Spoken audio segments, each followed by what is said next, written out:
tema de hoje é muito especial. Não apenas porque eu escrevi um livro sobre isso, que é empatia, porque as pessoas empáticas serão os líderes do futuro, mas porque a empatia está extremamente ligada à espiritualidade, à transformação do ser humano.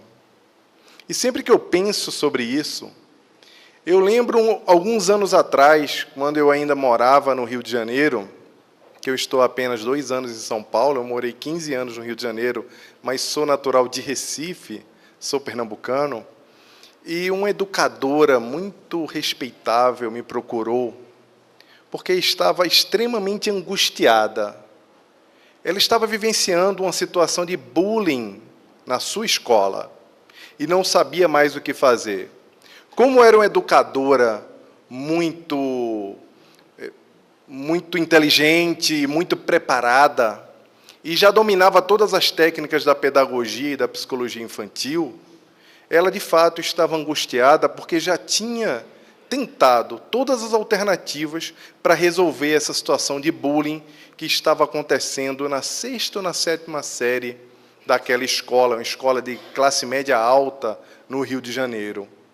E, não sabendo mais o que fazer, ela me procurou para desabafar. Muito mais para desabafar do que para receber uma orientação, que, apesar de eu ser uma pessoa que trabalha na área da educação, eu não sou pedagogo.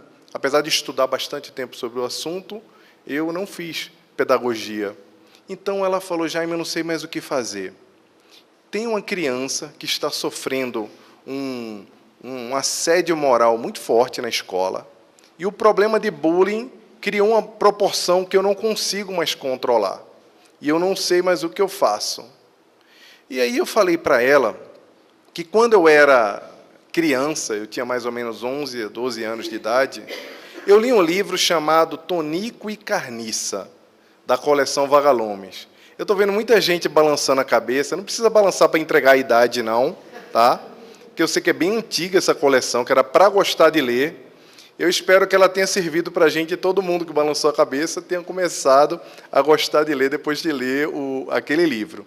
E foi um livro que me tocou profundamente, porque narrava a história de um garoto que tinha se tornado órfão e que foi para as ruas para ganhar a vida e ajudar os familiares que ficaram com a sua tutela. E, chegando na rua, conheceu um outro garoto que vivia em situação de rua, chamado Carniça. Eles eram engraxates. E todas as situações que eles vivenciaram no cotidiano, todo tipo de violência que marca a presença de pessoas nas ruas, foi extremamente impactante para que eu pudesse compreender melhor aquela situação e imaginar como seria viver na situação que eles estavam vivendo. Falei para ela para passar esse livro como uma tarefa para a turma, e que, depois da leitura, marcasse uma atividade que os educadores frequentemente chamam, educadores e estudiosos do comportamento humano, como a técnica da inversão, que é quando você coloca a criança ou o jovem para se colocar no lugar do outro, para tentar compreender, sob uma outra perspectiva, aquela situação, para poder entender como o outro se sente, para poder tentar compreender a dor do outro. Ela disse que ia fazer, porque já não lhe restava mais nenhuma alternativa. Então, eu fui embora daquela reunião, era uma reunião grande de educadores na época. 2 semanas depois, o meu telefone toca e era ela me ligando. E, quando eu peguei o telefone, eu ainda estava, sabe aquele dia que você está assim, meio com a energia baixa, está cansado e etc. E aí, quando eu peguei o telefone, ela gritava do outro lado: Jaime, Jaime, Jaime, eu preciso falar com você. E ela estava muito animada. E aquilo me contagiou de uma forma, eu falei: tá, tudo bem, o que aconteceu? Eu acabei de ter a maior experiência educacional da minha vida inteira. Aí tá, me fala mais, eu quero saber sobre isso, me interessa muito. E ela falou: não, eu não vou te contar nada, você tem que vir aqui na escola. Falei: tá, tudo bem, mas eu não vou conseguir ir na tua escola. Tem 2 semanas que eu fui aí, eu não vou conseguir sair do escritório. Ela fez: mas você precisa vir aqui. Então, eu dei um jeito. Fui lá na escola 2 dias depois. E, chegando lá, era a hora do recreio, aquela hora do intervalo. Na hora do intervalo, eu encontrei aquela escola cheia de criança, barulhenta, que é como escola é bom de visitar, é quando tem muito barulho. E era nessa hora, eu vi que tinham várias crianças jogando futebol numa quadra que ficava no canto da escola, uma escola grande, e nessa mesma área de convivência, eu vi uma série de crianças também fazendo o quê? Usando o celular. Tinha mais criança no celular do que criança jogando bola. Eu não sei porquê, não sei se vocês têm alguma sugestão sobre isso. E vi umas outras crianças que estavam lanchando. Lá no final, tinha um painel colorido gigante com papéis pregados ou post-its, esse tipo de coisa. E eu fiquei muito curioso, achei aquilo bem bonito, e me dirigi ao painel para ver de que se tratava. E quando eu cheguei perto do painel, ela me pegou e falou: eu preciso falar contigo antes de você olhar o painel. Então, chegando lá na salinha do lado, ela falou: Jaime, é o seguinte, eu passei o livro que você me recomendou. E depois do livro eu fiz aquela atividade. E ao longo da atividade, eu tive uma grande surpresa, porque quando as crianças se colocaram no lugar da outra, no meio daquela atividade, uma garotinha levantou a mão e falou assim: eu queria falar alguma coisa porque eu vou escrever uma mensagem aqui. Eu queria dizer que no dia que eu faltei aula, era Páscoa, e vocês entregaram o ovinho da Páscoa, eu cheguei muito triste no outro dia. Eu achei que não ia ter o meu ovinho da Páscoa, e então, quando eu cheguei aqui de manhã, o Rafael, o garoto que era vítima do bullying, me deu o meu ovo da Páscoa que ele tinha guardado para mim. Naquele momento, um outro garoto na outra ponta da sala levantou a mão e falou: eu também quero falar alguma coisa e quero escrever. No dia que eu caí, quebrei o braço jogando bola, todo mundo ficou rindo, inclusive os professores. E o Rafael foi a única pessoa que foi lá, me pegou no chão, me levantou, falou no meu ouvido: vai ficar tudo bem, e me levou para a secretaria para cuidar de mim. E aquilo virou uma onda. As crianças todas começaram a levantar e contar coisas bacanas e maravilhosas que umas tinham feito com as outras ao longo do ano letivo. A particularidade é que o Rafael, a vítima de bullying, era um garoto que tinha vivido em situação de rua também, e que tinha sido adotado por uma família de classe média alta, e os garotos da turma dele haviam descoberto que ele era uma criança adotada, e começaram, por meio das mídias sociais e por meio dos boatos de corredores, a dizer que o Rafael estava cometendo furtos na escola, e que era melhor as crianças começarem a ir com a sua própria mochila no recreio, levar os seus pertences, porque estavam sumindo muitas coisas, e claro que tinha que ser o garoto que já tinha vivido em situação de rua. Essa era a situação extrema que o Rafael vivenciava, e que fez com que ele se afastasse. Ficou muito doloroso para ele, ficou difícil ir para a escola, porque toda vez que ele ia, ele era vítima de uma situação que ele não podia lidar com aquela idade de 11, 12 anos de idade, talvez. Logo depois dessa situação toda, que ela começou a me narrar que as crianças levantavam e falavam de coisas bacanas que umas tinham feito com as outras, ela falou: agora vamos lá no painel. E quando eu cheguei no painel, eu vi que o painel estava todo cheio de recados das crianças umas para as outras. E aí uma coisa me chamou muita atenção, é que mais da metade daqueles recados que estavam no painel, aqueles recados coloridos, cheios de corações e de coisas bacanas, como símbolo de paz e amor, desenhados, mais da metade eram endereçadas para um garoto de nome Rafael. Então eu olhei para ela naquele momento, ela olhou para mim e começou a chorar. E falou: muito obrigada. E eu também comecei a chorar e falei: não, você não tem o que me agradecer, porque o mais importante é a gente entender que essas crianças conseguiram captar que o diferente não é estranho e que elas podem conviver com o diferente sem problema algum. Logo em seguida, essas crianças do 6º ou 7º ano, eu não recordo exatamente agora, tornaram-se os grandes defensores do anti-bullying, os ativistas anti-bullying da escola, e não permitiam mais que esse tipo de situação acontecesse a qualquer momento.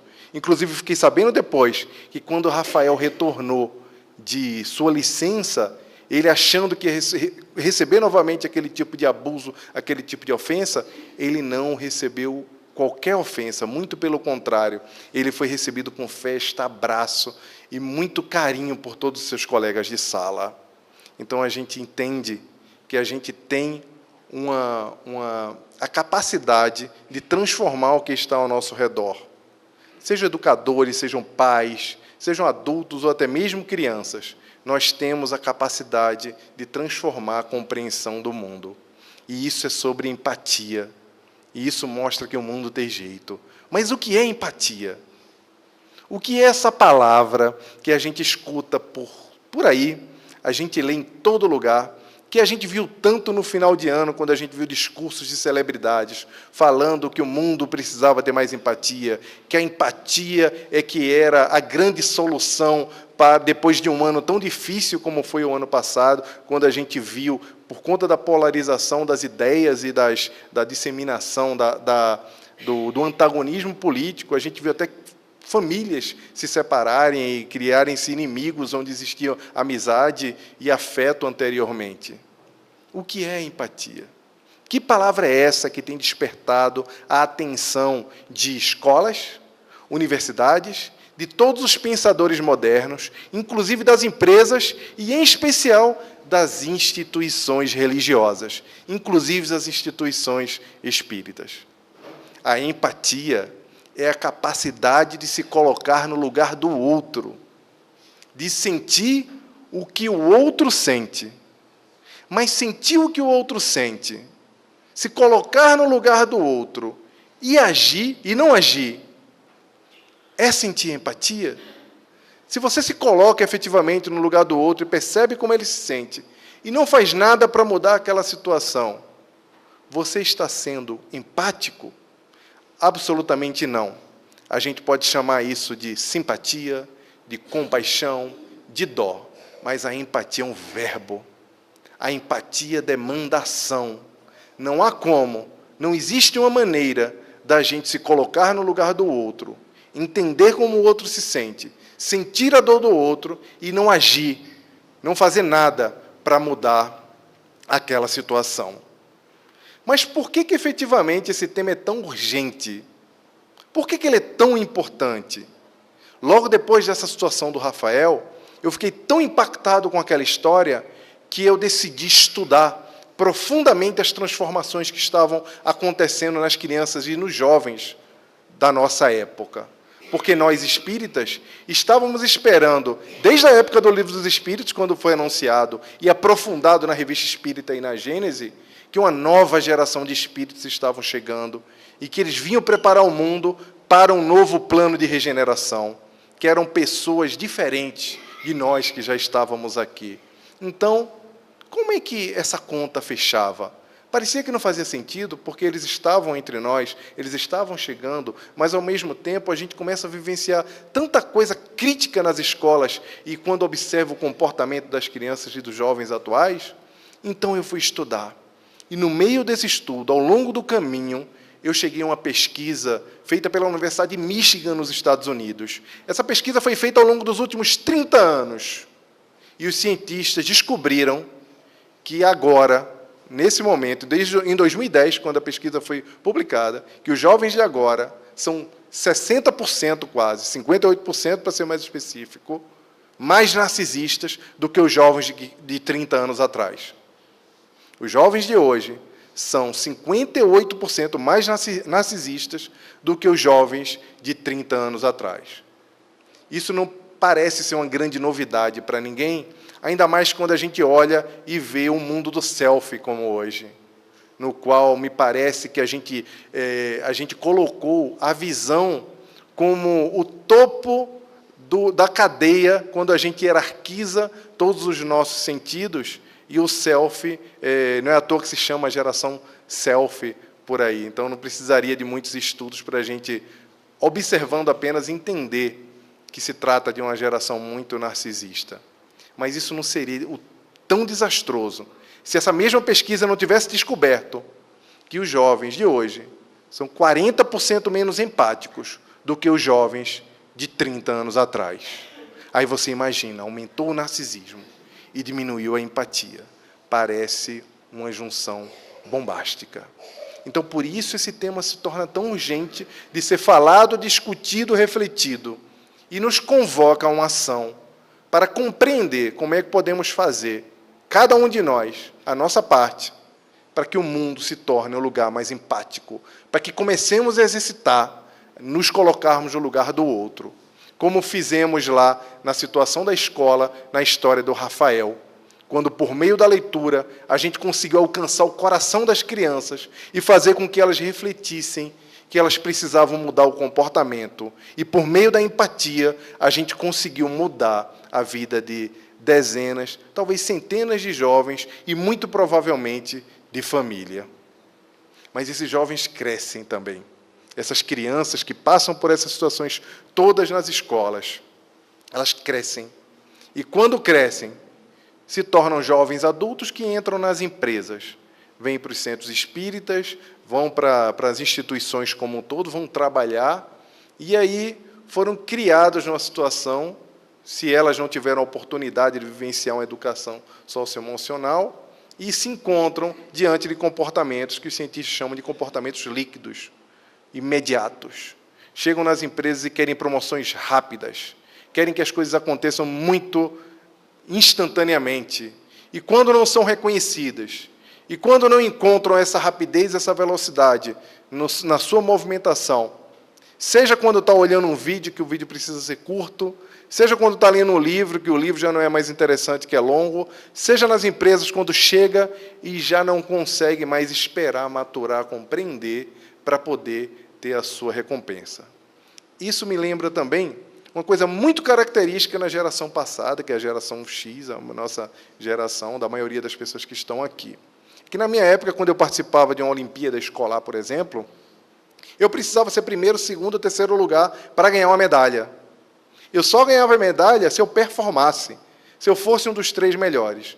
Hoje em dia, em qualquer competição, em qualquer situação que a gente vivencie, tem as medalhas de participação. Às vezes eu estou lá nas minhas redes sociais e vejo várias fotos de amigos, todos lá postando lá medalhas e etc. E eu fico confuso, eu não sei se ganhou, se participou. E aí essa mensagem me parece que não é uma mensagem muito boa, porque no final a criança, o jovem, quando chega no mundo corporativo, que é cruel, que é duro, chega lá no trabalho, ela tem que performar, ela tem que fazer e dar o melhor, tem que ser um bom professor, tem que ser um bom médico, tem que ser um bom padeiro, tem que ser um bom gerente de supermercado, tem que ser um bom... No que vai fazer, nós temos que ser muito bom, porque o mundo é muito competitivo hoje em dia. Mas, chegando lá, mesmo não sendo bom, eles esperam a medalha de participação. Só que o mundo, a vida, não entrega medalha de participação para ninguém. Nós bem sabemos muito bem disso. Para que estamos aqui nessa vida? Para evoluirmos. E só iremos evoluir se formos eficazes em dominar as nossas más inclinações, como diz Allan Kardec no Evangelho segundo o Espiritismo. Estamos aqui para evoluir, porque a lei do progresso é inexorável, como está lá no livro 3 do Livro dos Espíritos, na lei do progresso no livro As Leis Morais. Nós sabemos que não podemos, a única certeza que nós temos é que tudo está em progresso. E o mundo não entrega qualquer medalha de participação para nós. Mas talvez a culpa seja um pouco nossa também, porque tem sido muito comum, quando a gente olha crianças, hoje em dia, para dar a refeição da criança, os pais têm que ligar a galinha pintadinha, botar lá o iPad, botar o telefone lá, para a criança poder ver a galinha pintadinha para poder comer. Se os pais ou alguém sai para uma pizzaria para ter uma refeição, tem que colocar a criança para assistir alguma coisa para a criança poder ficar quieta. A gente começa a fazer uma política de compensações na vida das crianças. E para ter um pouco de paz, para ter um pouco de carinho adicional, porque estamos tão ausentes, trabalhando, menos do que os nossos pais, do que a nossa mãe, do que o nosso pai no passado, como estamos mais ausentes, tentamos cobrir e compensar a nossa ausência com permissão. E aí o que acontece? Eles crescem e viram adolescentes, jovens, que não compreendem que o mundo também diz não. E logo ali na frente, quando estão diante de algum dilema, ou de algum relacionamento, quando entram na puberdade e começam a se relacionar efetivamente, e no primeiro término de namoro, na primeira dificuldade, já fica em pânico, já pensa em se matar, já pensa em fazer bobagem. E eu estou levando para o campo da afetividade, mas pode ser qualquer tipo de frustração. Porque quando se frustra na escola, quando se frustra com os amigos, aí quer bater, quer ser agressivo, quer fazer coisas que não deveriam. Porque a origem, muitas vezes, está na nossa política de compensação, quando a gente tenta agradar, justificando a nossa ausência, imaginando que os nossos filhos não podem passar por aquilo que nós passamos. Aí achamos que estamos sendo maravilhosos, estamos sendo bonzinhos, amiguinhos. Me chama pelo nome, não me chama de pai. Fala que eu sou teu amigo, vamos sair juntos, mas esquece que, na verdade, as crianças já têm muitos amigos, os adolescentes já estão cheios de amigos, já estão cheios de pares, como a gente chama. O que eles precisam mesmo é de pai, mãe, de avó e de tio. Porque amigo tem demais. Tem uma particularidade muito importante nessa geração que a gente precisa compreender muito bem. É que, antigamente, quando a criança saía da escola, ou adolescente, ele ia para casa e ele convivia um pouco mais com os adultos. Hoje em dia, quando eles saem da escola, eles continuam convivendo com os coleguinhas. Porque, por meio das redes sociais, por meio dos aplicativos do celular, os amigos continuam influenciando. E isso não é uma boa notícia para nós, porque o trabalho fica mais difícil e precisamos ter mais atenção para poder não criar a geração que está frustrada e para poder não perder a mão e deixar de compreender o que a gente precisa fazer para fazer com que o nosso filho ele compreenda a espiritualidade, para fazer com que o nosso neto, o nosso sobrinho, ele compreenda a espiritualidade. Porque eu não sei se acontece aqui assim, mas lá em Recife, quando o filho ainda está na barriga, ele já recebe a camisa do esporte do Santa Cruz e do Náutico. É assim aqui, não? Está na barriga, já recebe a camisa do Corinthians, do Palmeiras, não é assim? Aí nasce, já estamos fazendo o planejamento para dar uma boa escola, roupa de marca para poder não envergonhar a mamãe lá na prestação, no crediário, mas a roupa de marca para poder ficar igual aos amiguinhos. O tênis tem que ser igual ao que os amiguinhos estão usando. Tem que fazer tudo para que a criança não se sinta mal. E a criança cresce. Mas aí está lá com 8, 9 anos e odeia vir na evangelização infantil. Não quer saber mais de leitura. Não quer saber de falar de Jesus, não quer saber de falar sobre os valores morais. E aí está tudo bem, mais na frente eu alcanço, mais na frente eu ensino. E aí é um engano que nós cometemos. Porque se a gente tem a capacidade de escolher o time de futebol do nosso filho, das nossas crianças, quando ainda estão na barriga, de escolher e decidir que vai estudar na melhor escola, de colocá-los para usar a melhor roupa, mas não estamos preparando, sedimentando os valores morais e a espiritualidade. Como se nós não tivéssemos, antes de chegar aqui, não tivéssemos vivido todas as situações espirituais necessárias para compreender que estamos aqui hoje por um propósito e somos todos trabalhadores da última hora e temos todos um compromisso espiritual com esse plano, porque todos nós decidimos abraçar a terceira revelação, Consolador prometido por Jesus. E temos a certeza que somos o cumprimento de uma promessa do Cristo, de que ia esclarecer melhor as coisas que ele tinha falado anteriormente, que a humanidade ainda não estava disposta, não estava preparada ainda para compreender. Porque se nós temos essa certeza, é opcional para a criança vir para a evangelização infantil e a gente não tem uma conversa um pouco melhor sobre espiritualidade com os jovens. Por que não tem negociação ser Corinthians? Porque não vai matar de vergonha o pai se for Palmeiras, porque Palmeiras não tem mundial, segundo se fala, né? Por que não tem negociação ser São Paulo? Porque o São Paulo foi tricampeão mundial, mas tem negociação escolher se vem ou não, porque é chato vir para a espiritualidade, para compreender as suas próprias emoções e se preparar para ser um cidadão de bem. Não parece estar certo isso. E aí, quando chega um pouco mais na frente, a gente já não consegue mais alcançar. A gente já não consegue formar. E aí, quando a gente não consegue mais formar, a dor chega. E, às vezes, a dor traz. Mas, às vezes, a dor também faz com que o jovem falhe e vá por outros caminhos, e caminhos incontroláveis. Mas o que é que a gente pode fazer? O que é que a gente pode fazer de diferente para compreender, ter a lucidez de vida e trazer o Cristo para dentro da nossa casa. Primeiramente, o Evangelho no lar, que é inegociável. Como é inegociável ver a estreia de Game of Thrones lá no domingo, pela HBO, como é inegociável ver o time de futebol com o papai, o jogo da final ou da Copa do Mundo, como é inegociável qualquer outra coisa. E não importa se tem só 2 pessoas em casa, marido e mulher, pai e filho, não importa se só tem uma pessoa. O Evangelho no lar é um compromisso que temos conosco mesmo e com Cristo.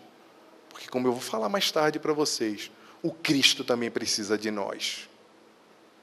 Esse é um bom começo. O segundo começo é fazer uma coisa, uma tarefa, que eu menciono inclusive no livro, que é criar o lema familiar. Sabe essa série que eu estou falando, Game of Thrones? Talvez alguns de vocês não assistam, mas é muito comum lá, cada família tem o seu brasão. Não sei se vocês lembram disso, que antigamente as famílias tinham brasões, tinham lemas. Então, cada família tem o seu lema, lá nessa série de ficção da HBO, que é baseado no livro. Mas nós deveríamos também ter os nossos lemas nas nossas famílias.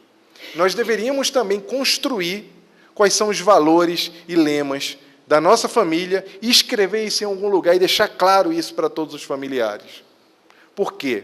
Lá na frente, diante de um dilema ético, diante de uma influência de um par, de um colega, diante de alguma situação que a criança, o jovem não sabe o que fazer, ela vai lembrar que na família dela, aquilo não se faz, aquilo não se admite. Porque no lema da família dela, nós não fazemos o mal ao próximo, nenhum amigo nosso passa fome, nós não fazemos coisas, nós não zoamos, nós não brincamos com a cara dos outros. E por aí vai, uma série de outros lemas que você pode criar, como o meu, por exemplo, aqui nessa casa, um dos meus, aqui nessa casa não estragamos comida, porque como somos voluntários da Fraternidade Sem Fronteiras e sabemos a condição difícil que as crianças e as pessoas passam lá na África subsaariana, a gente acha um absurdo que qualquer quantidade de comida seja estragada. Aquilo tira a gente profundamente do sério. E sabendo dos nossos lemas, construindo isso em família, isso se torna uma fortaleza muito importante para que a criança, mais na frente, consiga compreender, consiga agir quando nós não estamos olhando. Porque é muito fácil a gente agir quando as pessoas estão olhando, e é isso a gente se chama o respeito, né? Mas o caráter é quando a gente age correto, quando ninguém está olhando. Quando não tem ninguém por perto. E a gente tem uma mania enorme de achar que as coisas que não estão diante dos nossos olhos não fazem mal. Quer ver um exemplo muito prático? Quando toma um caminhão, as pessoas correm para pegar as coisas. Ora, aquela carga tem um dono, estava destinada a alguém, tem um motorista que está ali. Por que as pessoas acham que podem pegar aquilo e levar para casa? E não são bandidos de máscara, nem pessoas que são fora da lei, são pessoas comuns, que começam a pegar as coisas. Quando teve aquela situação lá no Espírito Santo, que as pessoas estavam invadindo lojas e levando coisas para casa, não sei se vocês lembram disso, alguns anos atrás, eram pessoas comuns que estavam fazendo isso. Porque parece que quando não tem ninguém olhando, pode. Mas a grande verdade é que quando tem olhando, é respeito à lei. E a gente não vive para um mundo onde ninguém está olhando. Em especial nós que somos espíritas, porque sabemos que o tempo todo tem alguém olhando para nós. O tempo todo tem alguém que sabe o que a gente está fazendo. E, além disso, nós temos um tribunal chamado Tribunal da Consciência, que vai sempre nos pedir contas. Não tem jeito. A gente precisa procurar esse equilíbrio. E esse equilíbrio precisa ser discutido mais fortemente agora, na urgência desse tema, porque todos nós estamos vivendo uma revolução digital. Agora, os cientistas dizem que daqui a 5 anos, mais da metade das nossas atividades do dia a dia vão estar sendo operadas por robôs e pela inteligência artificial. Vocês têm dúvida disso? É só olhar as transformações que aconteceram nos últimos tempos. É só olhar, muito provavelmente, pouquíssimas pessoas que estão aqui pegam um táxi ainda colocando a mão e chamando o táxi. É quase impossível pegar um táxi hoje colocando a mão na rua. E olha que teve muita dificuldade, teve muita briga de Uber, teve muita briga de taxista com 99 para não pagar o FII. Mas hoje, quase que a gente não pode mais colocar a mão do lado de fora, ou pede pelo aplicativo, ou pede para alguém chamar, ou não consegue pegar um táxi na rua, como era antigamente. E eu sou capaz de dizer aqui dezenas e centenas de transformações digitais. Desde o CD, que chegou lá, até o streaming, que hoje a música, como a gente consome, que está tudo no celular, não tem mais, não precisava virar ao lado para poder pegar. Eu lembro no LP que virava para poder escutar as outras 8, 9 músicas que tinha do outro lado, agora é abundância. Mas o que me fica... eu fico numa reflexão pensando, ora, naquela época eu ia na loja, comprava LP e vinha com ele abraçado comigo, olhando a capa, curtindo, lendo tudo, colocava para escutar, e quando acabava virava, via de novo, e dava um valor enorme. E outra coisa, se alguém me pedisse emprestado, eu ia junto. Não levava o disco sozinho. Eu não deixava levar meu disco sozinho, eu ia junto. Hoje em dia a gente compartilha, vai lá, manda, está aí a música, tem muito excesso. É uma transformação. Não está errado, não está certo, mas a gente precisa estar preparado. No mundo de incerteza, de volatilidade, de ambiguidade, como é que a gente vai cuidar da espiritualidade? Como é que a gente vai fazer com que as pessoas que olham tanto para o celular e olham tão pouco para os olhos das outras, não se maquinizem, não virem, não transformem as relações em relações frias? Quer ver um exemplo? Tem um negócio no Google, que eu não vou fazer aqui com vocês, eu fiz em outra palestra que eu fiz lá no centro que eu frequento, que é no Núcleo Kardecista Antônio Pereira de Souza, que fica em Perdizes. Que eu peguei 1 hora e eu coloquei o Google para falar comigo ao vivo na palestra. E aí você vai falando com o Google, vai perguntando coisas ao Google, ele vai te respondendo. O Google sabe de tudo. O Google, quando eu saí hoje do trabalho, eu abri o aplicativo lá do 99 do Uber, ele já estava colocando o endereço está aqui para eu vir para cá. Não me deu nem a chance de desistir de ir para casa. Não tinha jeito. O Google já estava me mandando vir para cá. Ele já sabe de tudo. Ele sabia até, ele sabe onde eu estou. Minha mãe não sabe, minha noiva não sabe. As pessoas não sabem onde eu estou. Mas o Google sabe onde cada um de nós estamos. Olha que coisa. Estamos passando por essa transformação digital. E quando a gente fala com o Google, ei, Google, onde é que tem uma pizzaria perto de mim? Aí você imagina, daqui a pouco a gente vai estar cheio dessas coisinhas dentro de casa, fazendo tudo por nós, por meio de voz. Como é que a gente daqui a pouco vai estar falando com o outro? Vai estar lá a esposa na cozinha e você vai virar, Tânia. Ei, Tânia, traz água para mim, como se estivesse falando com a máquina. E eu falo isso brincando, é um pouco de humor, mas, ao mesmo tempo, a gente tem que tomar muito cuidado. Por isso que empresas como o próprio Google fez uma correção em seus assistentes pessoais, que você pode colocar lá, que se você não pedir, por favor, ele não te responde nada. Por favor, me pergunte de uma forma mais agradável, mais educada, senão eu não vou responder, porque a gente pode perder essa capacidade de se conectar, porque a gente está lá falando com o outro o tempo todo, a gente está usando tanto o celular. E eu acho muito engraçado, onde eu vou falar sobre empatia, sobre transformação digital, é que os adultos, eu vejo as pessoas todas numa crítica enorme aos jovens que usam o celular e usam as tecnologias. Mas quando eu chego em casa, em Recife, por exemplo, a minha mãe está quase 16 horas por dia no celular também usando. Está todo mundo usando, todo mundo fazendo a mesma coisa. A gente fala que a criança que está usando muito, está viciada em digitais, em aparelhos digitais, mas quando você olha, o pai chega em casa, ao invés de brincar com o filho, vai para o celular, fica olhando alguma coisa no celular, olhando o vídeo do WhatsApp, olhando o grupo, falando com não sei quem, dando risada, vendo piada, e a criança lá também fazendo as coisas dela. E aí não adianta dizer que são os jovens só, porque eu sei muito bem, eu vejo que todo mundo que fica numa fila, pega o celular para ver alguma coisa, a gente já não consegue ficar mais 5, 10 segundos sozinhos, porque parece que cria uma angústia dentro de nós. E a gente precisa aprender a conviver com isso. Não é demonizar a tecnologia. Não é entender que a tecnologia fez com que o mundo ficasse pior. Porque quem acha que o mundo ficou pior aqui, se alguém acredita que o mundo de hoje é pior do que ontem, pode desconstruir esse negócio agora. E a gente pode conversar sobre isso 3 horas, mas eu sei que eu só tenho mais 20 minutos aqui para falar com vocês. Mas eu sou capaz de dar 3, 4 estatísticas aqui, que a gente encerra a discussão de que o mundo não é um lugar melhor. O mundo é um lugar muito melhor hoje, não é um lugar pior. é um lugar muito melhor. Por exemplo, até o século passado, 1/3 das crianças morriam, dos recém-nascidos. A mortalidade infantil era altíssima. Era 1/3. Hoje a gente conta com 5%, 10% em lugares assim com condições muito difíceis, mas me parece que a gente conseguiu evoluir nesse quesito, em especial com o avanço da ciência.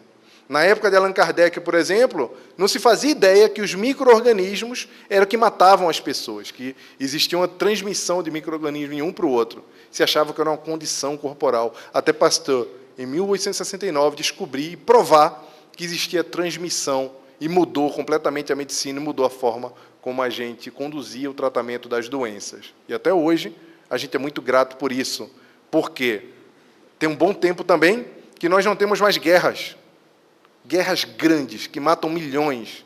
Hoje em dia, gente, morre mais gente por suicídio do que por conflito armado e por guerra no mundo. Olha só, me parece que o problema é muito mais mental, comportamental, e que a gente precisa cuidar desses problemas todos, para que o problema comportamental não vire um problema também mental, uma epidemia como é o suicídio, do que se preocupar com guerras. Vocês acreditam que hoje em dia morre mais gente de obesidade do que de fome no mundo? Vocês sabiam disso? Muito provavelmente não, alguns.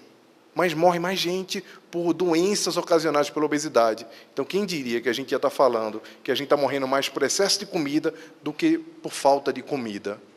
Não dá para dizer que o mundo está pior. O mundo está muito melhor. O problema é que nós não nos educamos ainda moralmente para conviver com essas transformações. E a cada tempo, Deus é tão bom que Ele nos envia uma revelação. Ele nos envia um acelerador para fazer com que a gente consiga diminuir essa lacuna entre o conhecimento e a moral. Fez isso com Moisés, lá, com a primeira revelação, nos revelando os 10 mandamentos e todo o legado que Moisés nos deixou para trazer tanto a compreensão do Deus único, como o louvor, a certeza de que nós éramos conduzidos por uma força maior, num mundo completamente heterogêneo e que não se compreendia exatamente a relação com a divindade. 1500 anos depois, quando já não comportavam mais religiões que não davam respostas sobre o pós-vida, sobre o mundo, o porvir, sobre as grandes questões do coração humano, e os deuses e as divindades parece que resolviam muito mais situações que eram situações do cotidiano, como existia o Deus da chuva, ou a gente dava sacrifícios de animais e de comidas para Deus para poder receber alguma coisa em troca. Essa compreensão já não casava mais com o mundo intelectualizado e cosmopolita, como o mundo de há 2000 anos atrás. E quando até mesmo o judaísmo parecia completamente esfarelado com vários setores e com várias facções, o Cristo chegou, nos trazendo a segunda revelação, nos conectando com Deus de uma forma diferente, nos mostrando que poderíamos conhecer um Deus soberanamente bom e justo, e não punitivo, e que valia a pena ser bom, valia a pena fazer o bem. Trouxe uma dinâmica de relação com a caridade que até então não tinha, porque antes era só obedecer a Deus, e agora o Cristo disse que tinha que fazer o bem, que tinha que olhar o outro da mesma forma. Por isso, quando Jesus falou amar o próximo como a si mesmo, fazer o outro aquilo que deseja que vos façam, Jesus nos trouxe também, nada mais, nada menos, do que uma mensagem de empatia, dizendo que a gente precisava, antes de agir, se colocar no lugar do outro. E como a mensagem dele é atemporal, e veio dar uma mensagem infinita para durar anos e anos e anos, ele falou: amai os vossos inimigos, porque sabia que a gente ia precisar também. Não porque ele estava solidário a quem nos fazia mal, mas porque ele entendia que sentir o mal por quem nos faz muito mal também. Que nós adoecemos quando colocamos no nosso coração a mágoa e não conseguimos nos desvencilhar daqueles sentimentos que se apropriam de nós e que nos fazem não evoluir na nossa jornada terrena, mas, acima de tudo, faz com que a nossa psicosfera, a nossa cabeça, não esteja equilibrado para que possamos produzir, seja do ponto de vista do trabalho, do ponto de vista familiar ou do ponto de vista das relações sociais. E já quando o mundo estava preparado, 2000 anos depois, em 18 de abril de 1857, para ser mais específico, daqui a 2 dias, faz 162 anos da publicação do Livro dos Espíritos, vem ao mundo a terceira revelação, a doutrina espírita, para nos mostrar que a vida não acaba com a morte, para nos mostrar, não na figura de uma, de duas ou de 3 pessoas, mas dos espíritos que se manifestavam pelo mundo inteiro, de que existiam respostas para as nossas perguntas. E, acima de tudo, para nos dar uma mensagem atemporal também, de que fazer o bem valia a pena. Porque, vamos pensar racionalmente, por que você tem que fazer o bem? Para pensar, o mundo volátil, vamos voltar para o início de tudo que a gente falou, tecnologia, mudanças de modelos de negócios, mudanças do disco, mudanças de como a gente acumula as coisas, tudo mudando. Por que será que o Cristo continua tão atual?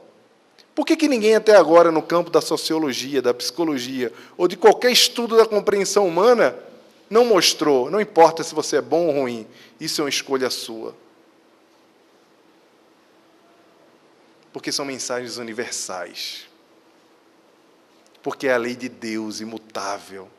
A lei de um Deus imutável. E sabe o que é melhor, meus irmãos? Sabe o que dá uma alegria enorme no nosso coração?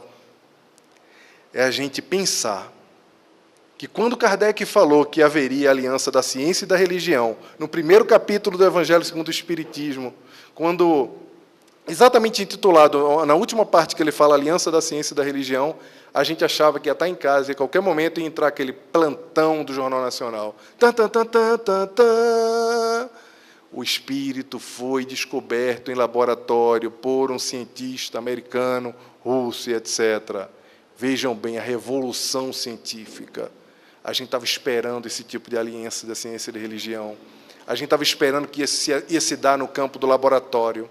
E agora descobrimos que não.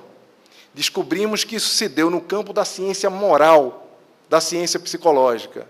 E a alegria que dá é ver grandes pensadores da atualidade, historiadores, futurólogos, educadores, sociólogos e até mesmo grandes estudiosos da área de tecnologia dizendo que chegou a hora das habilidades morais e das habilidades humanas. Que não importa só aprender a fazer conta, a ser engenheiro, a ser matemático, a trabalhar para ter o melhor emprego, porque daqui a 5, 10 anos os melhores empregos não existirão mais.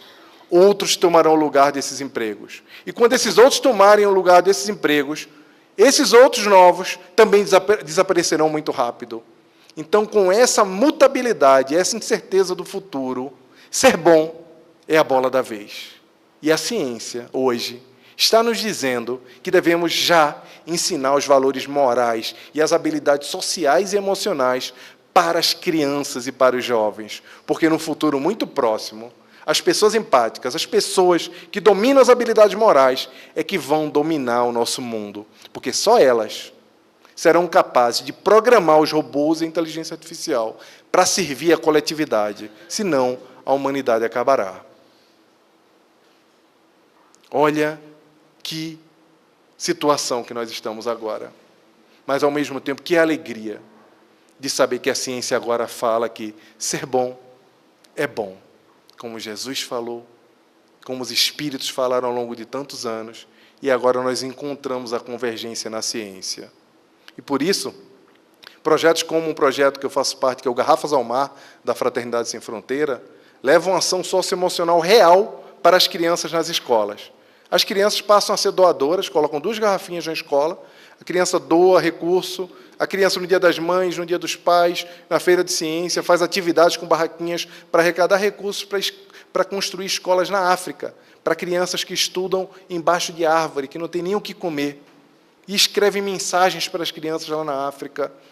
E no ano passado, em 3 meses, construímos 4 salas de aulas para crianças que não teriam oportunidade de estudar lá na África subsaariana, na aldeia de Ximbembe.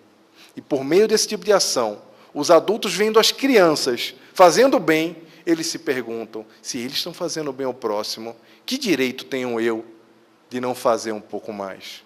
Que direito tenho eu de não começar a fazer o bem? São essas coisas que nós precisamos fazer.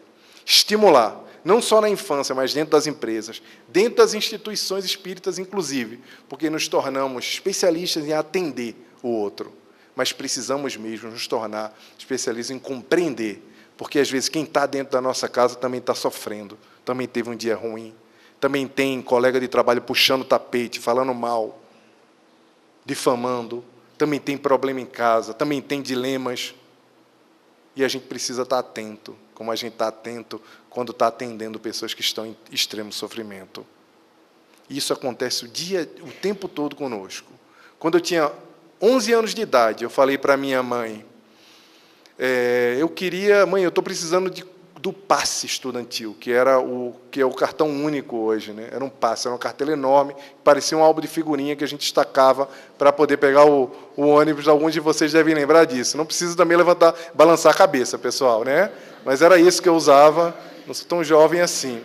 Então eu falei, mãe, eu preciso comprar o passe. Minha mãe falou, vá pedir ao seu pai. E o meu pai era separado da minha mãe há muitos anos. Eu olhei para ele e falei, tá bom, justo, né? É justo eu ir lá pedir ao meu pai. Peguei a bicicleta e pedalei 3,5 km, mais precisamente, lá em Olinda, para pegar o passe estudantil com meu pai. Chegando lá, meu pai tinha uma sapataria, uma fábrica de sapatos e etc. Uma fábricazinha de sapatos que ele construía sapatos artesanalmente com outros senhores também, que acompanharam ele ao longo de 50, 60 anos trabalhando juntos. E eu falei, pai, eu vim pegar o dinheiro do passe. E ele olhou para mim assim e fez, olha, venha no sábado que hoje não tem. E eu parei naquele momento, eu era uma criança, mas eu já compreendia que 60, 70 reais não era um absurdo de dinheiro, que era mais ou menos quanto aquilo custava, né? E eu fiz, tá bom. Peguei a bicicleta e, sabe aqueles filmes, parecia o ET, aquele filme ET, que a criança vai pedalando rápido, suando.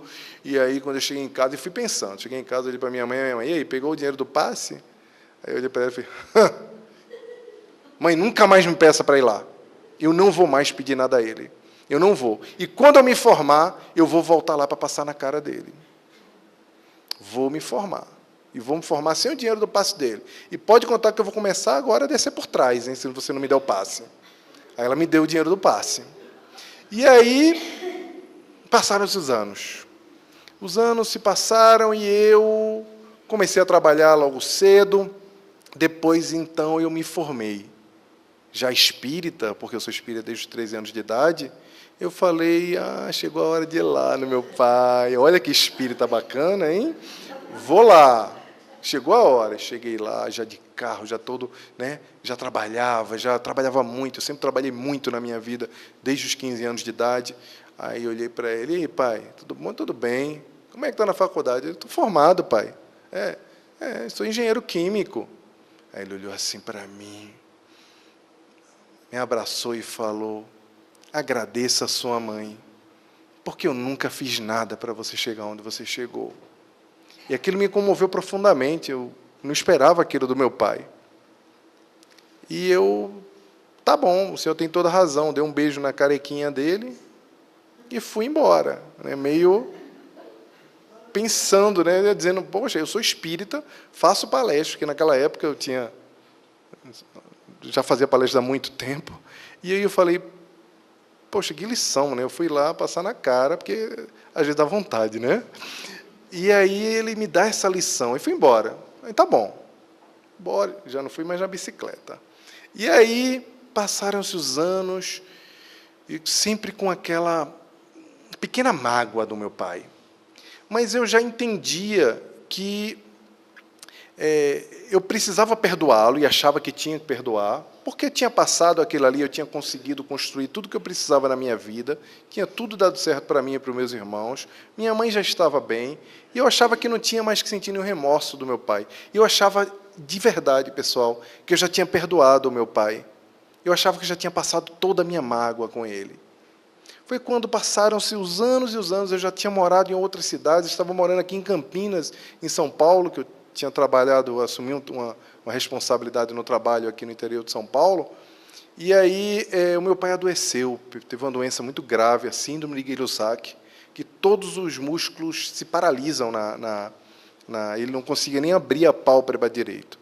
Então, fui visitar meu pai uma vez, 2 vezes, uma terceira vez que eu fui visitar o meu pai era o Dia das Mães. Então, a gente foi no hospital, eu, minha mãe e meu irmão mais novo, passamos o Dia das Mães inteiro lá no hospital, e aí o meu pai realmente estava muito mal dessa vez. E aí a gente não tinha muito o que fazer, eu vim embora trabalhar, tinha um avião no domingo à noite, voltei para casa, fui trabalhar normalmente, mais ou menos às 5 horas da tarde meu telefone tocou, era o meu irmão mais novo, perguntando como é que eu estava, aquela conversa mole, sabe? Você está onde? Está dirigindo? Tô, deixa eu parar o carro. Tá, para o carro aí. Aí ele foi e falou, papai desencarnou. E eu falei, tá bem, deixa eu ir para o hotel. Eu estava morando em hotel ainda em Campinas, que eu vou arrumar um voo para ir para aí. E aí eu falei com a companhia, na época, emitiu minha passagem, me mandou para casa. E quando eu cheguei lá, era o sepultamento do meu pai, tinha muita gente, porque meu irmão é uma pessoa muito conhecida lá em Recife, tem programa de televisão, essas coisas, então tinha muita gente acompanhando o cortejo e etc. E, para mim, estava tudo bem. Quando eu digo tudo bem, a gente compreende que é um desencarne, ele estava sofrendo muito, eu já achava que não tinha mais nada dentro de mim. Foi quando, já no final do cortejo, o meu irmão mais velho, irmão por parte de pai, chegou com a certidão de nascimento, alguma coisa, para poder dar entrada na certidão de óbito, e entregou para nós, para mim e para o meu irmão mais velho. E aí, quando a gente pegou o papel e a gente foi entender, eu peguei para ler o papel, quando eu olhei e li a certidão de nascimento do meu pai, eu descobri que ele não tinha pai. Estava em branco a certidão dele na parte do pai. E quando eu vi aquilo, que ele não tinha pai, foi quando eu entendi que naquele momento é que eu estava perdoando o meu pai, que eu achava que já tinha perdoado. Porque o meu pai, ele não tinha pai. O que ele me deu ausente, limitado, ia para a esquina e mandava meus colegas me chamarem em casa, eu morria de vergonha, porque as pessoas ficavam perguntando quem era aquela pessoa que não morava comigo, que dizia que era meu pai, que estava lá na outra esquina. Ele deu mais do que ele podia me dar. Ele foi mais pai do que o pai dele. Eu tive mais pai do que ele teve. Então, ele fez por mim mais do que ele podia fazer. Então, naquele momento, eu compreendi que o meu pai estava sendo perdoado por mim, porque eu passei a sentir o que ele sentiu a vida toda. E, muito provavelmente, ele não sabia o que era ser pai. E ele fez o melhor que ele pôde para nós. Então, meus irmãos, a vida é uma compreensão e nós precisamos ter muita lucidez sobre o que acontece ao nosso redor. Precisamos entender que Jesus precisa de nós. Até então, a gente acreditava que só a gente precisava do Cristo, mas estávamos enganados. Jesus precisa de nós, dos nossos ouvidos, para ouvirmos os idosos, quando repetem 1000 vezes a mesma coisa para nós, e nós não temos paciência. O Cristo, já não tendo ouvido físico, ele usa o nosso ouvido para ouvir os nossos irmãos mais velhos e mais idosos. Jesus precisa da nossa boca para falar a sua palavra, para consolar, para levar a mensagem do Evangelho mais longe. Precisa da nossa palavra para aconselhar aquele nosso amigo, aquela nossa amiga que se separou e que fica falando aquela coisa 1000 vezes e você até desliga o telefone, porque já sabe que é aquele assunto que ela quer falar de novo. E Jesus precisa do nosso dedo para atender o telefone, precisa das nossas mãos para afagar, para consolar, para doar. O Cristo precisa de nós também. O Cristo precisa do nosso concurso. E não adianta esperarmos mais. Os tempos são chegados.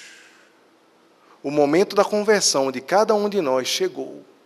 Como para Paulo, quando se deslocava para Damasco, E quando encontrou o Cristo, ele já não tinha mais dúvida que ele precisava se entregar integralmente para o Cristo, porque já não havia mais chance de ser só parcialmente uma pessoa que vivenciava aquela mensagem. Como Maria Madalena, que quando cruzou os olhos com Jesus na estrada, sem trocar uma única palavra, foram só instantes, mas dentro dela foram séculos que aconteceram de transformação. E desde então, ela passou a ser a grande seguidora e divulgadora da palavra de Jesus. Mas nós não somos santos, vocês devem estar pensando agora. Não somos Paulo de Tarso, não somos Maria Madalena, somos apenas João, Jaime, Tânia, José, Cláudio, Antônio e tantos outros que aqui estão encarnados, desencarnados e internéticos também. Somos pessoas comuns. E o que estamos esperando para começar o nosso processo de conversão, que é bem diferente do que é pregado nos templos de louvor. É um processo de compreensão que a gente vê o Cristo como todo mundo vê, lê o Cristo como todo mundo lê, mas sente o Cristo de uma forma como ninguém jamais sentiu. E não adianta esperar para que outros venham transformar o nosso mundo. Não adianta esperar que outros venham educar as crianças e falar para elas o que elas devem fazer. Não adianta esperar que líderes e pessoas extraordinárias cheguem aqui para fazer a transformação do nosso mundo, porque somos nós que vamos fazer essa transformação. Somos nós os trabalhadores da última hora. Os heróis não vão chegar, eles já estão entre nós. Os heróis são cada um de nós que estão aqui. Somos nós os heróis da regeneração. Somos nós que pedimos para vir aqui, nesse mundo, para fazer a transição desse mundo para um mundo melhor. E se tem alguém que está acomodado, e se tem alguém, como eu falo lá no blog da Intelitera, lá no meu artigo, Espíritas de Sofá, está sentado fazendo ativismo ainda no Facebook, no WhatsApp, e não está ainda colocando a mão para fazer a divulgação da mensagem do Cristo, então vamos se levantar do sofá. Vamos fazer a nossa parte. Porque temos um porquê de estarmos aqui.